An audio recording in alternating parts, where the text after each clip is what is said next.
and is the root cause, much more than Social Security, by the way, of any fiscal anxieties about the future. So, it's almost the reverse of Paul Kennedy's thesis. That is to say that if the U.S. is overextended, it's overextended at home. But even then, I think the question would be, can the U.S. reinvent itself?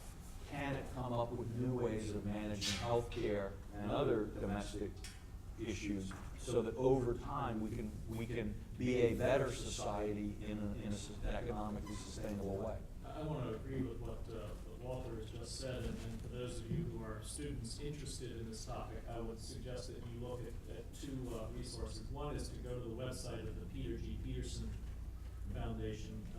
Walter and I were talking about Pete, a truly remarkable American. Was chairman, I guess, of the Council on Foreign Relations for almost, 20 years?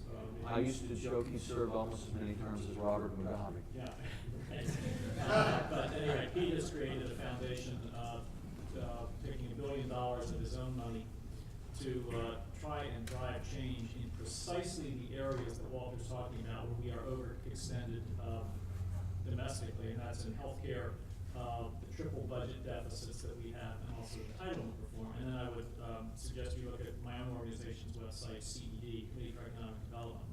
Some of the points that we've made around healthcare are exactly this, that we are overextended, we have made promises that we cannot keep, and that we are basically bankrupting ourselves. So we'll have to close down some of those foreign bases because we're not going to be able to afford them, quite frankly. Do you want to comment on one third source would be an excellent English scholar out there that I'm sure you're aware of, which is Niall Ferguson, who has won many prizes, and he indeed argued about Paul Kennedy's analysis, saying that the overextension was domestic, and to make his point and give it an American-French perspective, he took the example of the French Revolution, when we think that this is sometimes overlook the fact that it was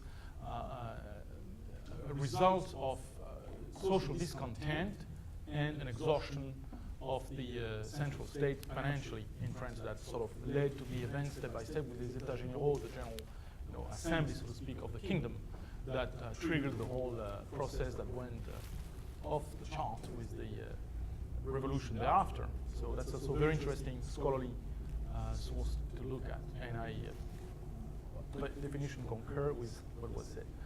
I agree with that. questions? Yes, ma'am. So you are. My name is Eve Karubi. I'm a master's student at the School for International and Public Affairs. I also have a master's in international security from Strasbourg. My question is relating again to transatlantic relations and this important relationship in terms of relations with the rest of the world. I missed the beginning of the talk, but I don't think you touched at all on Africa. And I think I'd like to get your opinions on what future there is for Western action in Africa in terms of, the strategic importance against China, in terms of the resources, and in terms of fundamental security and terrorism issues that are coming from instability there. Thank you. Well, it's an important issue. We haven't talked about it, but it's an important issue in the sense that you can always make the case that French influence is receding and so on, and it's a pity because then the Americans are taking over when in fact the Chinese are kind of close behind, if not a little bit in advance in some areas, in some aspects of the thing. Well, time change, that's the way it is. But that goes back to, I think, if you put the African issue into a more global perspective, or what are the hot zones where Western, again, approach, notwithstanding the competition for all resources, but Western cooperation is needed in order to foster, maintain, or create peace and stability in these regions. The main driver, I believe, for African-American relations, especially in Western Africa, is the diversification of all resources from the Americans. Not only their supplies, but the supply of the world market in order to assuage the possible shocks created by events in the Middle East. And the second one being, of course, in some of the regions, the terrorists, gray zones, if you will, are out of control. Now, what will be the balance between American influence there and the Chinese one driven totally by, of course, the need for natural resources. It is the same in Latin America, in fact.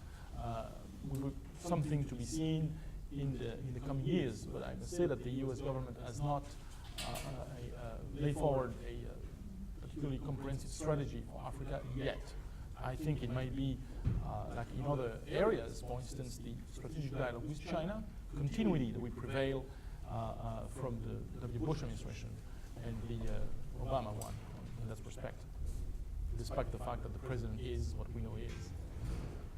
And I think it's an interesting question that you raise, partly because it is clear that Africa is rising in the calculus of U.S. foreign relations and in the priorities given. Aid to Africa, I think, tripled under George W. Bush, interestingly with strong support from the right as well as the left.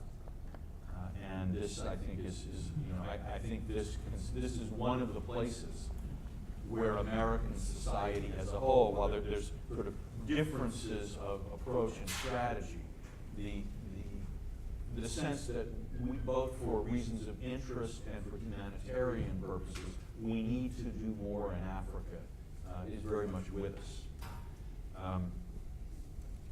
I would agree that the oil on the West is an important flashpoint. So are the questions of terrorism, many of which tend to be more in the East, although it ranges. It's one thing that I think people often underestimate in Africa is the importance of religious ties between Americans and Africans. That's not only true of African Americans. I spoke to recently the head of the largest African American religious denomination who had just ordained 14 bishops in his church in Nigeria. And he said in the past our bishops in Nigeria were U.S.-born African Americans. Now we're changing, the new 14 are all Nigerians.